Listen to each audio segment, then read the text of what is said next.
make sure that you make sure that as you sign in, you have a name and not like, your phone number or, Dave's iPad or something, so we know who you are. That'd be great. And just why don't you go ahead and put in the chat just for practice, if you will, where you coming from? Where are you in Georgia? And if you're not in Georgia, let us know that too. Sometimes we get people from other states looking in on our crazy state. So please just give us a little message about where you're from. We're going to wait for the audience to build up a little bit before we get started. So Smyrna, thank you. And Doraville, great. Atlanta, Athens, great. Kyoto, Japan. Mike, thank you. That's correct. You're calling from Kyoto, Japan. We appreciate your attention. Marietta, Decatur, Dahlonega. All right, we're covering a lot of the state here. Sumter County, Americas. Thank you, Bobby. Atlanta IndyCab covers them both. It's tomorrow morning, Mike. Yes, Mike, you could predict the future for us. Tell us what's going to happen tomorrow. Thank you. Dave and Joyce, Stone Mountain. Thank you, Dave and Joyce, two of our very active volunteers right now. Savannah, Chatham County, great. Beth Stevenson here. She's in McIntosh County, right, Beth? I think so. We're going to give it just another minute or so to get started and just let you know as we go tonight, we will be posting a lot of links in the chat. Please save those links. You're going to want to remember some of those links. We will be taking questions from the audience in the chat as well. That's why we're practicing. Hello, iPad 2 from Marietta. If you could change your name from iPad 2 to a real name, that would be really helpful. I think I just saw Laura Maradian come in. Laura, welcome. Thank you for joining. Former candidate for State House up in my neck of the woods in Alpharetta, which is where I am.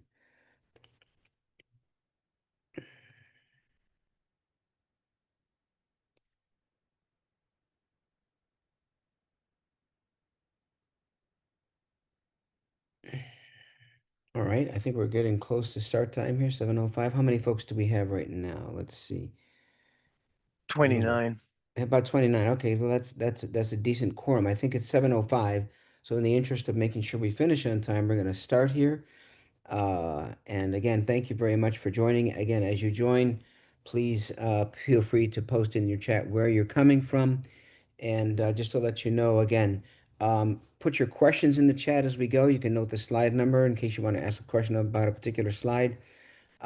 There will be a lot of links coming in the chat. Our new volunteer, Karen McCoy Newsom, is going to be putting out links in the chat that you may want to actually save for future reference, and we'll talk about those as we go. So, with that, we're going to get started here. Again, tonight's topic is the mid-decade redistricting in Georgia. And we're going to talk a little bit about the whole country, but the reason I'll tell you this, we had a town hall on this subject about 2 years ago that Karen Davenport, our education leader, presented.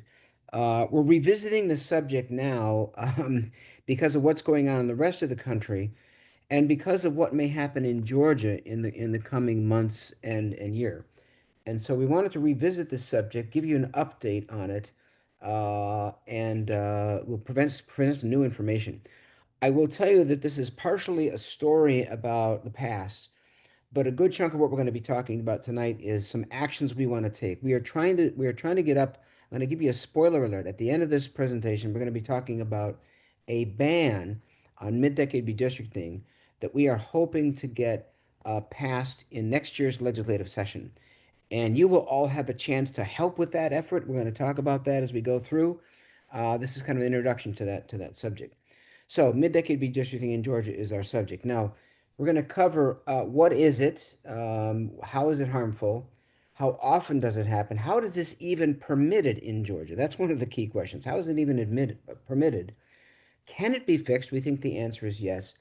And really importantly, why is it important to act now? This has been a problem for a long time. What's so special about right this moment in time? And we will talk about recent developments in the U.S. Supreme Court that are triggering some actions here. And then we've got a couple announcements at the end, so we want to make sure you stay for that. And we will take questions after the announcements. So, again, let's get started. So, what is mid-decade redistricting? I want you to think of us. What if you were on a football team? You're playing a football game, right? And your football team came into this game thinking, "Oh, we got a great chance to win. We had a great outing last time, uh, the first half is going really well for you." But all of a sudden, right near the end of the first half, what happens is the other team pulls off some miraculous play, and you really have no idea how they did it. But they basically tie the score at the end of the first half, and your team goes into the locker room and says, "Coach, how are we going to stop this now? This is crazy. We look ahead toward the end of the game, and I think we're going to lose. The team is just nervous about it." The coach says, "Here, I got a fix for this. I'm going to go talk to the referee and get the rules changed to make sure we win." That is what mid-decade redistricting basically does. Think about it this way. We are halfway to the midterm election in 2026 from 2024. We just had the end of the first half, the election last Tuesday. You know, some interesting things happened there, which we'll just mention briefly, okay? But basically, what mid-decade redistricting is it's like changing the rules at halftime to make sure you win. Now that you can see what's going to happen, you can make sure you win. So it's I think of mid-decade redistricting as basically gerrymandering squared. Why is it gerrymandering squared? Well, it takes an unfair advantage that's built into already unfair maps and makes it worse. It weaponizes redistricting. It effectively eliminates competition, and it's really a direct attack on free and fair elections, right?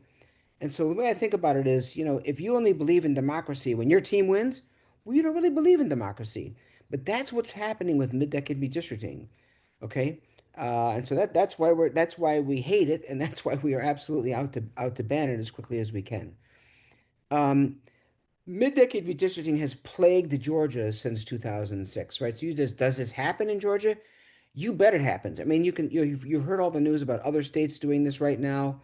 Um, Georgia has not yet gotten into the game this time around, but we've had this problem since 2006. And I'll cover this chart in a little bit of detail, but look, since 2006, we have had four major waves of mid-decade changes, and we've had 71 districts altered. 33 other ones were tried to be altered and scrapped. There have been 104 attempts to redistrict in Georgia without waiting for a new census, right? And so again, it's always done for the same reason. It's always done because somebody wants to win when they think they don't have a good chance of winning, right? And I'll just briefly cover these, we'll revisit this in a minute. But in 2006 was the first wave. That happened after the 2004 election, which was under the 2004 election in Georgia was run with court-drawn maps because of a gerrymander from 2001. Okay, court drew the maps. The election was run. It was actually a pretty fair election given the map. But what happened was a new regime came into the General Assembly in Georgia and a new governor, and they said, you know what? We're going to go fix that Democratic gerrymander. Even though the court had already fixed it, and one of the maps, the congressional map, was ruled fair, they came in and said, well, we're going to change all the congressional districts again, and we're going to change 11 assembly districts. And what happened is that in the 2006 election compared to the 2004, they gained 10 new state house seats despite virtually no increase in vote share. So when we see vote share staying flat and seats won go up, that is clearly a sign of partisan gerrymandering, right? 2012, the situation was somewhat different. In 2012, there was a census in 2010. The maps were done in 2011. But in 2012, new maps were drawn anyway. Just before the qualifying period in the election, new maps were drawn. 23 assembly districts were changed, General Assembly. The objective was to produce a supermajority after the 2012 election. Guess what? It worked. And this happened even though from 2010 to 2012, the statewide vote share for the majority party went down slightly by 2.5 points. They gained enough seats to make a supermajority in the Senate. They were one shy in the House. Clearly, vote share going down, seats going up, partisan gerrymandering, bingo. 2015, some more districts were adjusted. In this case, there were 17 in the assembly. Some of the votes on these were from both parties, so we're equal opportunity critics here in terms of seeing this happen. Some of those changes were taken to court, And in a deposition in the court, we looked this up. The motivation was laid bare in a court deposition, and the person drawing the map said, "Well, we were told to make these districts better for incumbents." And so in 2016, an unfair partisan advantage that was left over from that supermajority was sustained. 2023, it happened again, and I'm going to cover this case in a little bit more detail later. But suffice it to say, when I say plague, I mean plague. I mean Georgia is plagued with this problem. And I'll talk about why this happens and how it happens. But you may not hear Georgia in the news right now compared to all the other states that are going on. We have this problem in spades. We have a plague, and we're out to try to immunize us against the plague.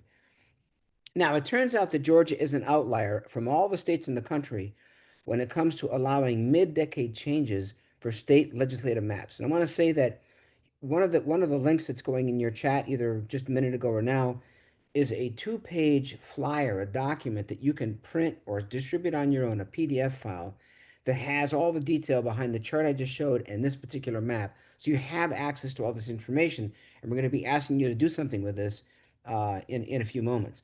But basically, Georgia's an outlier. How does this work, right? So for state legislative maps, 24 states absolutely prohibit mid-decade changes. Four of them actually allow it, the states in red. 22 states, including Georgia, tie it to the census, which means the constitution of that state or the laws say there will be a census and then we will redistrict the state. However, of the 22 tying it to the census, three have now allowed changes anyway, and Georgia is one of those three.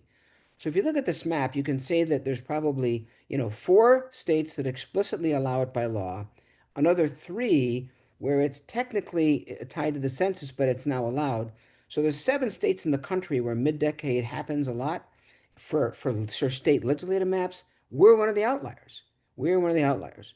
And so we think that again, this bodes ill for Georgia. Now, for congressional maps, the rules are a lot looser. Don't ask me why, but this is true, right? For congressional maps, half of the states, all the ones in the peach color here, there are no rules for when you redistrict and how many times you can do it. So for some reason, it's a lot looser. Um, 9 states explicitly prohibit it. 3 states explicitly allow it. Another 5 states have only one district, and so it really doesn't matter, and they have no rules for it because it doesn't matter to them. But half the states allow it for congressional redistricting, right? And so, because the congressional rules are looser, what's going on right now? We see this race to the bottom. The race to the bottom is on, right? You can see, I love this cartoon because it depicts really what's happening. You drop the flag, and suddenly, the cars are about to go off the cliff because both parties are at it. We have a war between the states on redistricting, and that's what's happening here, right? And so I'll show you this picture. We're not going to get into the scorecard here. As a nonpartisan organization, we don't condone any of this activity. In fact, we want to ban it. One of our themes tonight is we see this war going on among these states. We understand why partisans want to be partisans. We get why the war is happening. But at the end of the day, our position is all these states are acting inappropriately. There should be none of this mid-decade stuff going on. And so you can look up yourself on Democracy Docket if you want to see a scorecard. There's plenty news articles out there. We're not going to give you the score here. The bottom line is, it's the plague is now spreading, and so we have this war between the states that's just gotten out of control. Um, Not surprisingly, people hate this.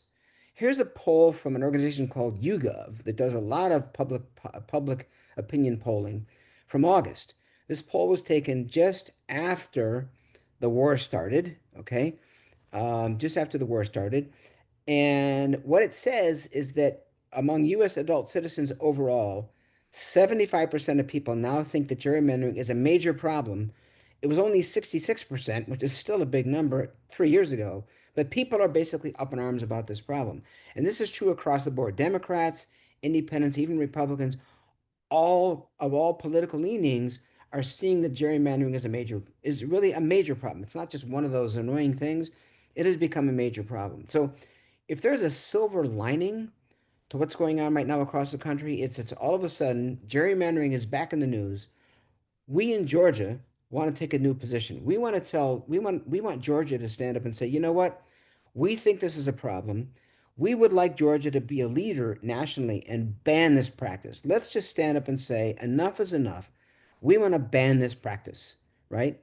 And so, I think that is something that Georgia can do. That's something I hope we can convince our legislature to say, you know what? There's no need to do this in Georgia. There really isn't.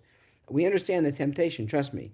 But there is really no need to do this. And in fact, across the country, people think this is a terrible idea. Now, the good news, if there is some here, again, is that it's in the news. We've got this major, I'll say, negative publicity thing going on with redistricting. And so maybe we can use this to our advantage to try to build momentum for changing this process in the next legislative session. And that's really where we're headed. Now, the question is, though, people hate it, but are they going to start voting as if it matters? Well, it turns out here's a poll from the end of August from NBC News, and the poll asks this question: what is the most important issue as you're thinking now about your vote for Congress next year? For Congress, what is the most important issue? Well, by far, right now, the most important issue is protecting constitutional rights and protecting democracy. As you all know, there's a lot of stuff going on right now where the Constitution is not being respected. And we won't go into all the details on that stuff, but it is seriously at risk. And of course, gerrymandering is one of the things that's going on in terms of, just um, taking democracy down. And so there's good news here in that I think people are starting and this poll kind of indicates that people will think about democracy as one of the key issues they're going to vote on. I'll speculate, I'll dare say that maybe we saw some of that energy in Georgia last week. Obviously, it was a very interesting election. We're not going to get into all the results of that election. That's not our business here. But I dare say that the energy that we saw might be something about people wanting to stand up and say, enough is enough. Democracy has to be preserved here. We live in a democracy. We live in a republic, and that has to keep working. So the question is, back to Georgia. How does this happen in Georgia? How does it happen? Well, Georgia law has a bunch of loopholes in it that allows mid-decade redistricting. Did you know, for example, that when it comes to congressional redistricting, there are no deadlines or timelines for when it's supposed to happen? You would think it would be after the census, and by custom, that's what's going on. Okay, but what if you actually read the Constitution and read the laws? What it says is the legislature shall reapportion shall redistrict the Congress according to the apportionment handed out by the federal government. Doesn't say when. An unscrupulous group could say, you know what, we're not going to do it right after 2030. We're going to wait. There's nothing in the law that says. By custom, it has been done on schedule, but it is also done off schedule, which we'll talk about, right? And with respect to any redistricting, there's no formal requirement in the law to take a redistricting plan that is passed by the legislature and actually use it to conduct an election. I've read other states' constitutions on this and laws on the subject, and they actually say the legislature or whoever shall redistrict. Then, when the election is conducted, that redistricting plan has to be used to conduct an election. Our Constitution and law doesn't say anything about it. It just says we will redistrict. So again, by custom it works. But those are two big loopholes. And my claim is that regardless of your political leanings here, you would not want these loopholes to be in your Georgia law. Why would you leave those loopholes in there? Well, because those two loopholes were in there, now all those four waves, 100 districts, 71 districts altered, that has now been permitted because back in 2006, when that very first mid-decade change was done, the party that was at a disadvantage went to the Georgia Supreme Court and said this should not be allowed. But the Georgia Supreme Court, in a case, Blum v. Schrader, looked at the Constitution and said, well, it doesn't say you can't do it, therefore you can. So it wasn't a question of right or wrong. It's a question of what does the law say? What does the Constitution say? So because we have these loopholes in the law, what I call loopholes, defects, pick your name, right? Um, that now we have the plague because the Georgia Supreme Court, basically planted the seed for the plague, and now we have it, right? And so we want to close these loopholes in the law. So the problem we have here is that this is all partisan gerrymandering, and it may be perfectly legal, but it's also perfectly wrong. And that's what we want to do is get it is to ban it. So Those are the loopholes. Hate that. We have a solution. Here's how it should work, right? Pretty simple. You have a census, like here we use the 2020 example. You had a census in 2020. You did redistricting in 2021. Then you should run the next five elections in a row, 22, 24, all the way to 2030, using the same redistricting plans that were established in 2021. And then the process should start again in 2030 with the census and so on. There should be no intervening plans. So our proposal that we are talking to the legislature right now about is simple. Make it make it work like the picture. One redistricting plan after the census year. The next five elections have to use that plan. Now, if a court orders a new plan, as they did in 2023, and we'll talk about the cases if you remember those, right? If a court orders a new plan, you should only allow the changes necessary to comply with the court order. You should minimize the number of voters and districts changed. Just do what the court said. Don't make any other extraneous changes. Unfortunately, that did not happen in Georgia in 2023. I'm going to show that example in just a second. So again, our proposal is pretty simple. We have loopholes in the law that either party could exploit, right? And in fact, both parties have been involved in those mid-decade changes. It is being exploited. There's no reason for it. So let's fix it. It's just a question of technically fixing the loopholes, right? I will tell you that we had some conversations earlier this year when we had our lobby day. Some of us went down and met with some of the committee chairs and committee members on redistricting. And when you talk to them about the fact that there's been 71 changes, their eyes open. They go, "You got to be kidding." So we think there might be an appetite to solve this problem because clearly it's both parties are guilty of it. And in fact, I call it a plague because I really do think it's a plague. So that's our corrected proposal. Now, on this last point about if a court orders a new plan, only allow changes necessary. Why is that important? Well, we need to revisit what happened in 2023 for just a minute. If you remember, in 2023, we were ordered by federal district court to add districts for black voters. Remember, our maps were taken to court. The congressional, state senate, and state house maps were taken to court. And a federal district court said, you know what, your maps are defective. They do not have enough districts to allow black voters to elect representatives of their choice. That's a violation of the Voting Rights Act. So you're going to go draw new maps in 2023, and you're going to add one district for black voters in Congress, two in state senate, and five in state house. So the center section of this, the enacted map changes. This is what happened, right? So they did comply with the court's order and add those districts for black voters. So our maps, in fact, are fairer to black voters than they were. That's good news. But at the same time as they did that, the powers that be said, you know what? We see that if we add a district for black voters, that's likely going to be a Democratic district. We don't want to lose our edge. And so they executed what I call partisan takebacks. So they took back one district, they took an irrelevant district, switched it, flipped it back the other way in the House, sorry, excuse me, in the congressional delegation. They flipped two districts in the state Senate and five in the state House. So they ended up changing a lot more voters than necessary. How do we know that? Well, there was a competing proposal for every one of these changes. And on the far right-hand side of the chart, you can see the competing proposal. The competing proposal for the Congress changed only eight districts instead of nine. It still changed 25% of the voters instead of 28, but there were no irrelevant changes. And in fact, one of the links that's probably going in the chat right now is we ran a town hall to explain how we advocated about this. The legislative session that occurred in 2023.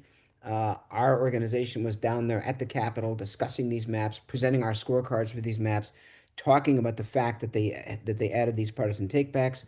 We scored the maps as on a pass-fail test. We said, okay, your maps are good because they passed the test. Did you comply with the court's order? They fail the test because you're making all these irrelevant changes. It's all partisan gamesmanship, right? The state Senate map changed 14% of the voters, but a competing proposal would only have changed 8% of the voters without any partisan takebacks. And in the state House, instead of changing like 16% of the voters, the competing proposal only changed 22 districts and 6% of the voters. So again, we know it was possible to not disrupt so many voters for partisan gain. I have a moment that I can show you an example of this. Here's the state Senate map. This picture, which is a repeat from what we said in the 2023. The court said you need to add two districts in South and West Metro Atlanta to add district for black voters. So those two districts, number 17 and 28, were added, the map was shifted around. Two new black voter districts were added, 17 and 28. However, what happened was District 6 and 24 were completely disrupted. 6 used to be up here, kind of in the northwest Fulton Cobb area, okay? It was basically uprooted and totally repurposed into a new district on the western edge of Atlanta, clearly not where it originally was. And District 42 was actually a DeKalb County district that actually Senator Parent and was the representative in that district originally. That district also got uprooted from this area up here in DeKalb, pushed out to the other edge of the state, unnecessary partisan takeback. If you compare these changes to the competing proposal, you can see on the right-hand side the competing proposal, fewer districts changed, less population moved. That's how it should have been done. And so the reason we want this, I'm going to go back to this slide here. The reason we want this last point in the corrected proposal is so that when we get into court-ordered map changes, which does happen from time to time, that there should be no partisan games played at the same time. And by the way, I'll say this. I'll say that when these maps were drawn in 2023, the legislature, for one of the first times I can remember, actually admitted what they were doing. What they said was, we're just trying to maintain the existing partisan balance. They didn't say that the existing partisan balance was unfair, which we would have said, okay? But they basically said, we're doing this because we want to maintain our existing partisan share, right? So again, this is a classic case of legislators choosing their voters instead of the other way around. It's a classic case, and you can see it just by examining the map. Okay. Um, so this has all been going on for years. And the question is, why is it important to act now? What is possibly going to change? Well, first of all, people might ask, is Georgia about to get involved in this war between the states? We have seen reports in the media, in the news, from statements from like Speaker of the House, John Burns. I'm not sure if it comes from the lieutenant governor on the Senate side or if it's Senate leadership. They're basically saying, not right now. Or I'll say that they have no plans to get involved in this stuff. Now, I will tell you that one of the reasons why they might not have any plans is because the districts, any changes might run afoul of the Voting Rights Act, as they learned in 2023. Okay, um, so they're saying no plans at the moment. However, there is an event that may occur which could open up the door for more changes later. And let me tell you how that event might happen. So we need to talk about what happened in the U.S. Supreme Court on October 15th. On October 15th, the U.S. Supreme Court heard a case called Louisiana versus Calais. This case arose out of the redistricting that happened in Louisiana in 2021 and 2023. Louisiana drew maps in 2021. They were taken to court just like Georgia was. And the plaintiff said, we're short one district, we're one congressional district for black voters. We should have one more district for black voters, given the black voter population in our state. Okay. And they won that case. And so in 2023, if I get my dates right here, they added a district for black voters in Louisiana, and in fact elected a new black representative. Those black voters chose the black representative in Louisiana to go to Congress in 2024. But a bunch of white voters got together and said, wait a minute. You've discriminated against us. So yes, we understand that the Voting Rights Act compelled you to make this change, but we're now claiming that you're discriminating against white voters. So they're basically trying to the the Voting Rights Act on its head by saying, hey, this is discrimination against us. We have an equal protection clause in the Constitution. There's a whole bunch of arguments they're making. And so that case wound its way and got on the Supreme Court docket and was heard. Actually, it was heard last year. It was then deferred to this year and re-argued on October 15th. Now, if you listen to the argument in the court, and one of our links that's going in the chat actually is a link to the audio replay if you want to listen to it. If you want to do that, I'd recommend listening to only the first, say, 10 minutes or so, 15 minutes. Don't go the whole 2 hours unless you really want to nerd out with us. Go ahead and do that. But the initial lawyer who talks about the case, presents the case for keeping the black district, does a tremendously good job of just explaining in fairly layman's terms, not legalese, why it's so important that we support the Voting Rights Act. It's worth a listen if you have 15 minutes, but if you don't, that's okay.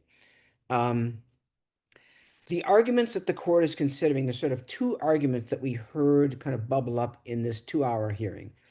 Number one is how much should race matter in redistricting, right? So for years, under the Voting Rights Act, race has mattered in redistricting, right?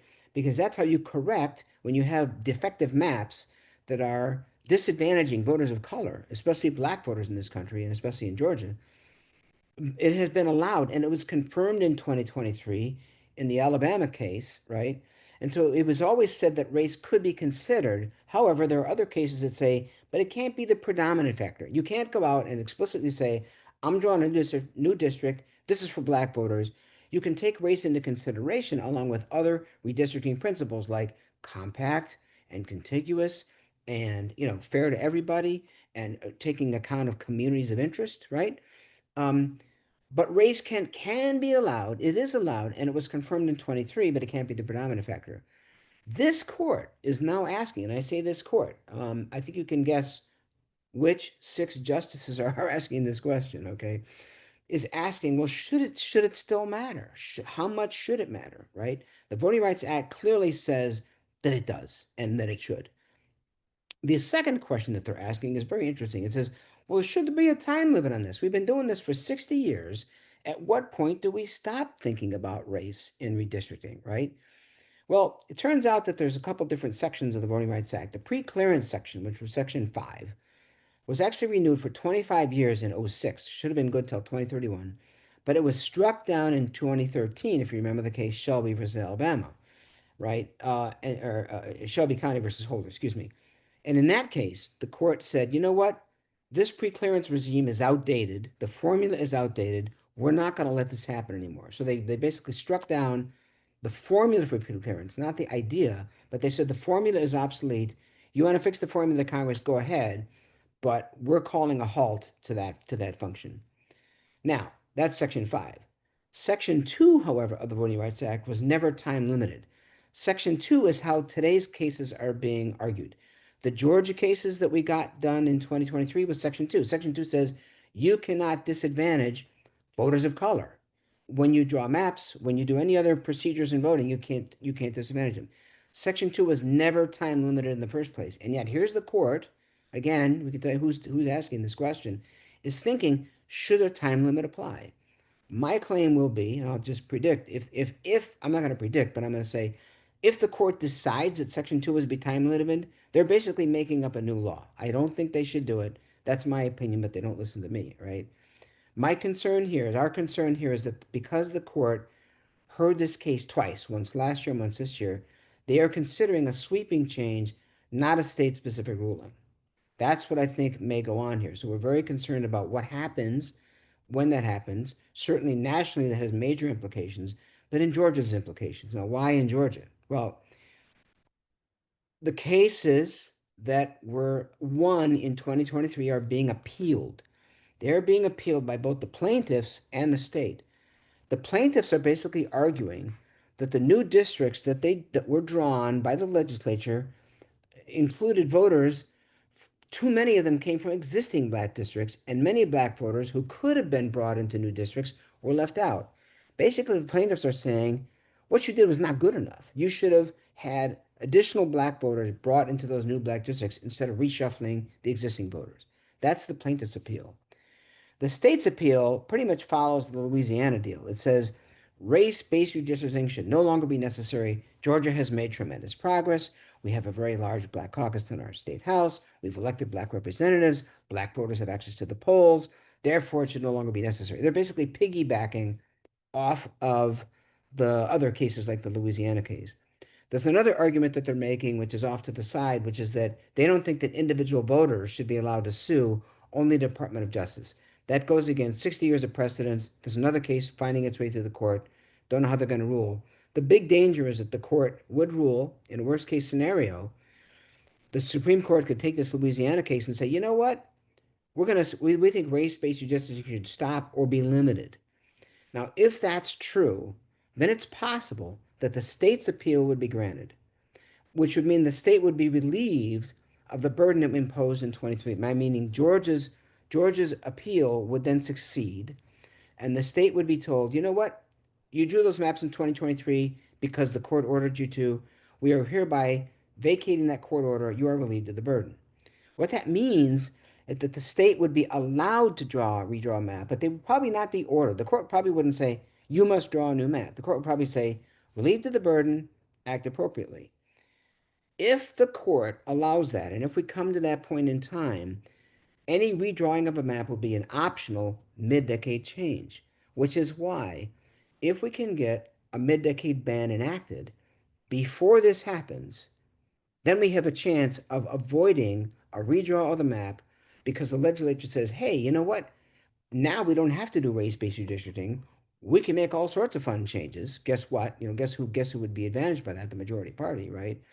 And so a redrawn map would be an optional change. Now, timing of all this, very up in the air. However, this is one of those major Supreme Court cases. One would speculate that we wouldn't see the court's decision until like the June timeframe. It's one of those big cases. Don't know for sure, but sometimes that's what happens with these major decisions because it takes them the time to decide. Which means that probably nothing would happen in 2026 for next year's election, given that qualifying is in March, right? But think about after that, what might happen in late 2026, preparing for 28. That's why we think a mid-decade ban could be a stopgap measure to avoid changes until we get to 2031. Then we can talk about how to make maps fair when you redraw them, at large. So that's why we think the time to act is now on a mid-decade ban. Okay, so what's our plan of action? First, we want to get a mid-decade ban introduced into the state legislature. We are working right now with folks on the Senate and the House side to see if we can get that done. They're taking our ideas, they're putting them into legislative language. We'll see how that turns out. We are not sure if that's going to be a constitutional amendment in Georgia or a bill as a law, but we're trying to get it introduced. Now, when that happens, all of you on this meeting tonight, get a chance to act, right? First of all, you can ask your legislator and candidates to take the Fair Districts Pledge. The Fair Districts Pledge includes a ban on mid-decade. We've talked about our pledge before. I think there's a link coming in the chat, if I'm not mistaken, about how to find the pledge. But you should be asking your legislator and candidates next year to take the pledge. Okay, it includes a ban on redistricting. Secondly, you can already start asking your state legislature. You can already make them aware of this problem. The handout that we pointed you to at one of the earlier links in the chat was a two-page handout that has the 71 districts page, the map, and some other information about mid-decade, right? And so you can already start talking to your legislator and say, I want you to be aware of this problem, and I want you to be aware that something may happen in the legislative session. And come January, if we get the bill introduced, we want you to ask your rep to sign on to the mid-decade bill. Okay, so we will be coming back to you to talk about how we act on this stuff, but this is where everybody on this meeting comes in and all of your neighbors. Second, another thing you can do is we will be hosting a lobby day in January at the Capitol, probably January, maybe February, date to be determined, but there'll be a lobby day. Come down and talk to your legislator. They love meeting their constituents. When constituents come and ask, they talk. And lastly, you can donate to help us spread the word. These are all things you can do starting tonight. Okay. Just keep in mind that what we're doing here is trying to get free and fair elections in Georgia. Free and fair elections require two things: fair conduct of elections, registration, voting, counting, certification, all the traditional, I'll say, voting rights issues. But the other side of the map, the other side of the coin has to be fair maps. If you have totally fair conduct of an election, but the maps are rigged, what are you voting on? The outcome is predetermined. We've had this conversation many times with this group, right? And so you have to have both a fairly conducted election and fair maps. And we do not today have fair maps in Georgia. Okay, just to summarize, right? The problem with mid-decade redistricting is it steals your choices and your voices. It steals from you. It's more uncontested races. It causes underrepresentation. It exaggerates political polarization because again, you're making changes to make sure one party wins versus the other. And frankly, it discourages participation. We were thrilled to see the pretty high turnout last Tuesday. We need to see that continue.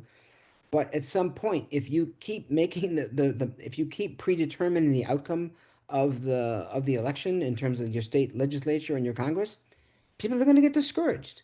We try not to get discouraged, and we want to make sure everybody votes. But in fact, it can clearly discourage participation. So, announcements before we get to Q&A. Two announcements. Number one, we've just rebuilt our website. Michael Beach is going to be taking your questions, has been in charge of this project, as well as others have been helping.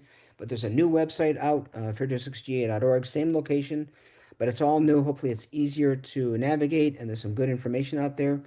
Um, we welcome your comments. I think Michael welcomed your comments. You can email us at info@fairdistrictsga.org if you have comments on the website. Happy to consider. Tell us what you like about the website. If there's information not there you'd like to see, or if there's stuff you don't think is relevant, any comments are welcome. I'm putting Michael on the spot here to field all these emails.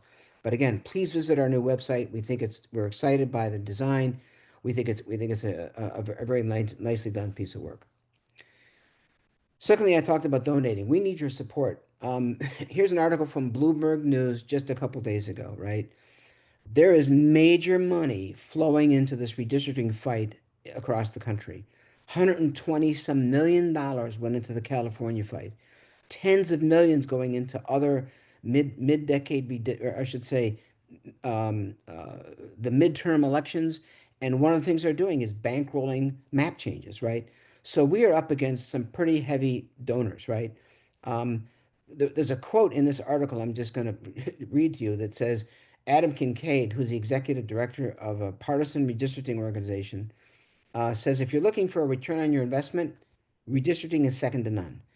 Bottom line is, this is one of the only forms of cheating that works. And it's disgusting. It's just absolutely disgusting what's going on.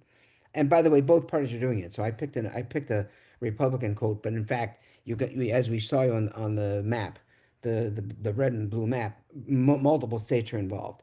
Again, Georgia should ban the practice. We want Georgia to lead and ban the practice. You can support us two ways. The Federal 6 Georgia Foundation support. We are a tax deductible organization. That side of the organization does all the research, education, communication, community programs. Most of the material that you saw tonight came from the foundation side of the organization. When we talk about running our lobby days and actually grassroots lobbying, that's Fair Districts GA.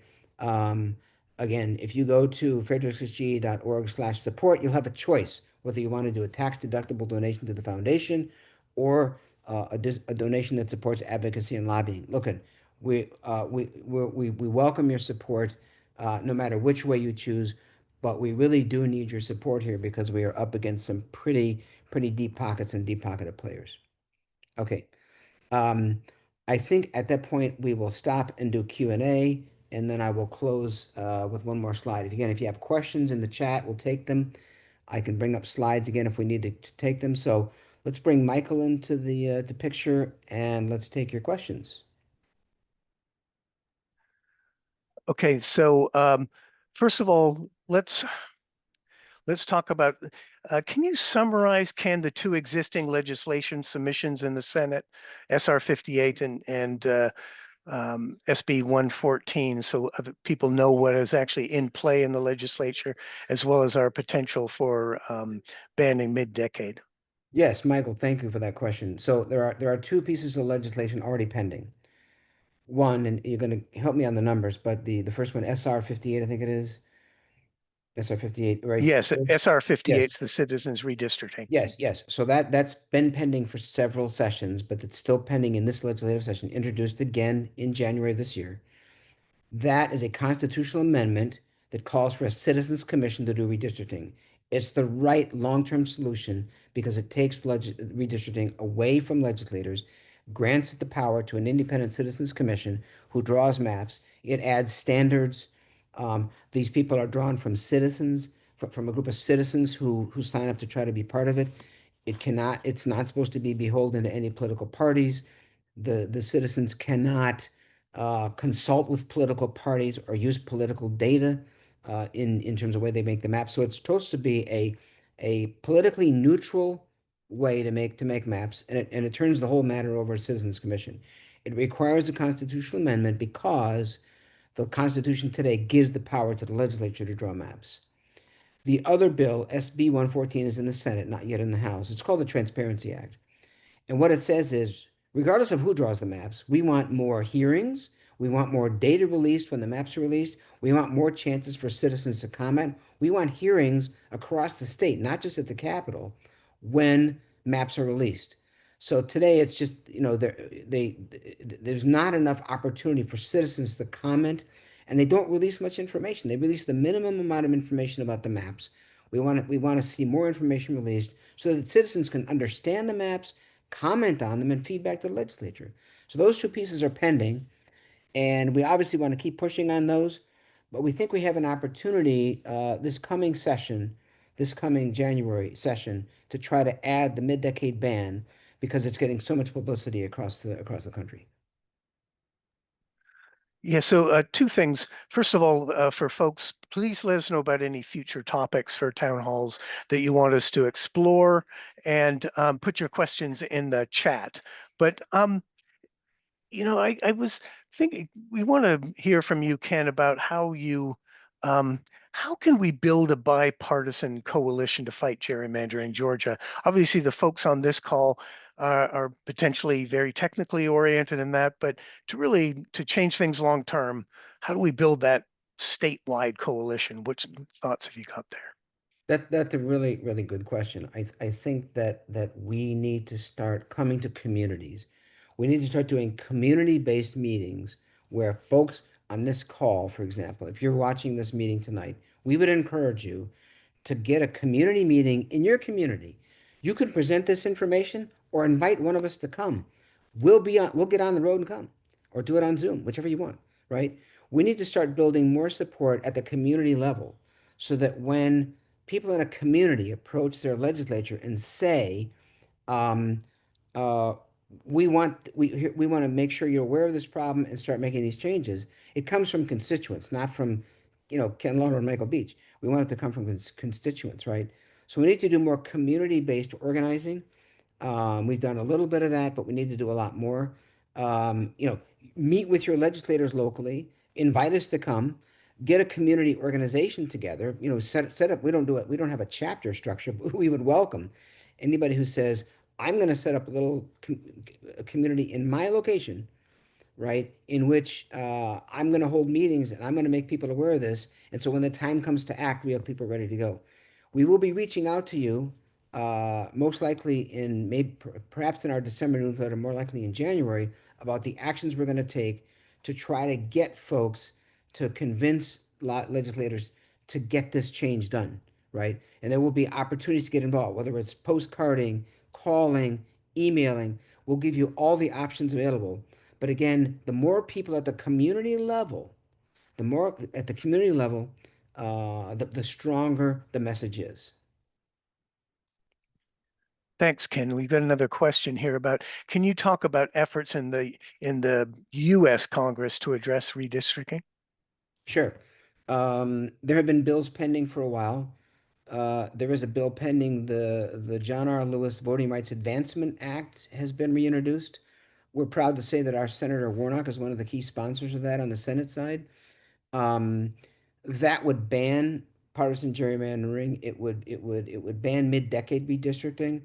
It would affect mostly congressional maps, but it would also renew the Voting Rights Act. It would strengthen the Voting Rights Act and avoid some of the issues that the Supreme Court's working on, we believe, right? And so that's one bill that's pending. But funny thing is, I went and looked maybe a month ago, several weeks ago when I was preparing for this meeting, is that all of a sudden you see congressmen from other states introducing bans on mid-decade. There's a congressman from California, Kevin Kiley or Riley, I think his name is, who, by the way, introduced a bill to ban mid-decade. Now, why did he do that? Because in California, he would be one of the people disadvantaged by this map that they're pushing through in California. So suddenly, when the shoe is on the other foot, people are worried, right? So the main bill is the Voting Rights Advancement Act that's been introduced. Again, approach your senators, your congressmen, your congresswoman or congressman about supporting that bill. Those are stalled in Congress because right now the majority party does not seem to want to take an interest in it. Um, but in fact, those bills have been introduced, and they were introduced. In fact, the John R. Lewis Act passed the House in 2017, I believe it was, but got stuck in the Senate because of the filibuster, right? So there clearly is an appetite to fix it, but right now I'm very discouraged that the current makeup of Congress is going to get in the way of pretty much any progress there.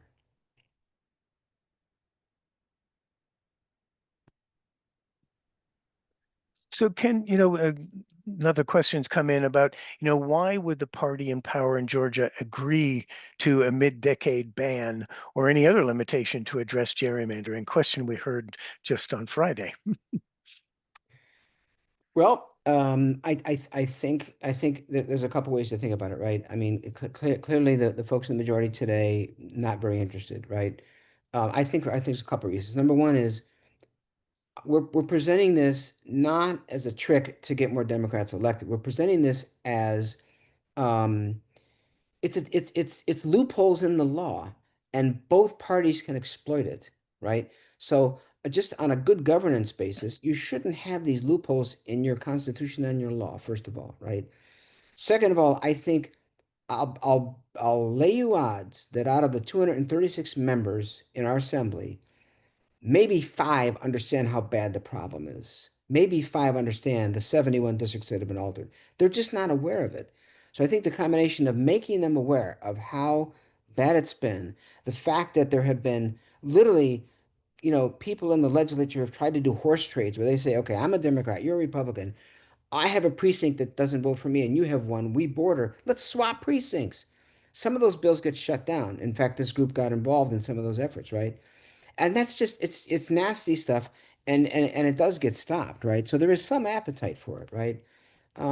The other question, really, the other thing to think about is it, at some point 2030 rolls around, right? And when 2030 rolls around, who knows who's going to be in charge in the legislature, right? The trend would indicate that it might be getting the legislature might be getting a more narrow majority, right? Or maybe even a flip somewhere, right? Well, when that happens, suddenly when the shoe is on the other foot, or when it's not clear who's going to be in charge, then all of a sudden we think there's an opportunity to talk turkey because they don't know which party is going to be in charge, and therefore there will be more an appetite to be fair because you don't know whether you're going to be on the winning or losing side, right? And so you can always kind of lead in use that threat, but I think I would want to start by saying we have a defective law. Both parties have been involved. It's a plague. Come on, let's stop it. That'd be my approach at the moment. Can't say it's going to work, but I think that's the best. And then look, if other people out there have ideas, put them in the chat or give us a ring because it's and again you might want to talk if you talk to your legislator about this. Tell them about the mid-decade problem. Tell them you want it fixed. They might give you some feedback about why they don't want to fix it. Give us that feedback. Let's see if we can address their concerns, right? Great. And that's actually all the questions in the chat. I'll leave you with this thought. Back to that last question. I have another way to answer that question, right? Um, Political power is an addiction, and gerrymandering is one of the drugs that you take, okay? So we have to cure people of this addiction. It's not easy, but if people could recognize it as an addiction, right? If people recognize the fact that it's just a power grab. I mean, and I think that everybody gets it. It's not like this is some secret, right? I think at one point, Senator Cowsert, when we were presenting in hearings, he said, "Well, you guys are just trying to take the politics out of politics." And I didn't get a chance to respond there. But my comment would be, if I had a chance to respond, would be, wait a minute, we're trying to take the politics out of map drawing. Do all the politics you want in the campaign. Get the best candidate. Get your party to support them. get your money, arrange your money, do all that stuff. We're trying to take the politics out of map drawing. Map drawing is governing. It's not campaigning, right? And so we have to figure out how to cure people of this addiction. And this should be a simple one. We're not talking about the commission is a difficult thing to get because legislators that really gives up their power, right?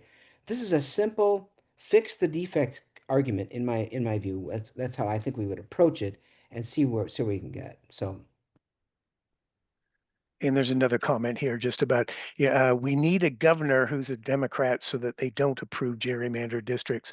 I think that's actually a bit naive, in, meaning as soon as Democrats start to be in power again, the gerrymandering is about power. It's not about the party. So once Democrats have the power again, they will start to gerrymander again if people don't kind of step up and say, we don't want this anymore. They did it in the 90s and 2000 before the Republicans took power. So it's a bipartisan effort to retain power and everything. And so I think right. we've got to think more about stepping up and making sure that they know that people don't want this, moved it like mid-decade redistricting and move towards the commission.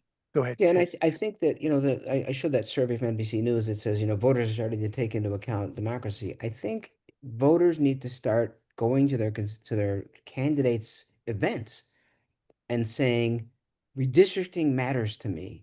I want to applaud Laura Mavardian, I know, who's posing some of these questions. I went to a debate. She was a candidate in my area, right? And she spoke up at a debate and said, "This is one of my issues that I'm running." So thank you, Laura, for that. That was just great stuff. We need candidates to understand that voters care about this. This is not a question about immigration and guns and abortion and those things. This is about maintaining a democratic system in the state of Georgia, right? So voters need to be very vocal about why they care about this issue. And so, again, it's a matter of educating, building support, getting literally hundreds and hundreds and thousands of people in Georgia to say, this is on my checklist when I'm talking about who I vote for. That you really have to get that specific. And so that's why coming to your communities is very important to us. And so I think Okay, that, again, one of the comments is just so we won't ever have change. I'm an optimist here, which is I think it's about people standing up in a bipartisan fashion and saying enough is enough. right, exactly. So there's an evaluation form being placed in the chat. We would love to have your feedback on this event. We will make a recording this available, and Michael will be posting it on our brand new website along with the presentation. Um, our next event, let me just show you one last slide. Our next event is going to be Lobby Day in January 2026, probably January, maybe February, right? In the meantime, we want to hear from you. Email, check out our website. We're on Facebook. We are on Instagram. Thank you for your support. Again, we can continue to use your financial support to try to fight this fight. So please stay tuned to our newsletter. We'll be talking about how to get ready for Lobby Day. We'd like to see many, many people down at the legislature in January on our Lobby Day, scheduling meetings with our legislator, having these conversations. We will arm you with all the facts and information we can, all the good speeches, and hopefully you'll be part of the effort to get this done. So again, thank you very much for coming this evening.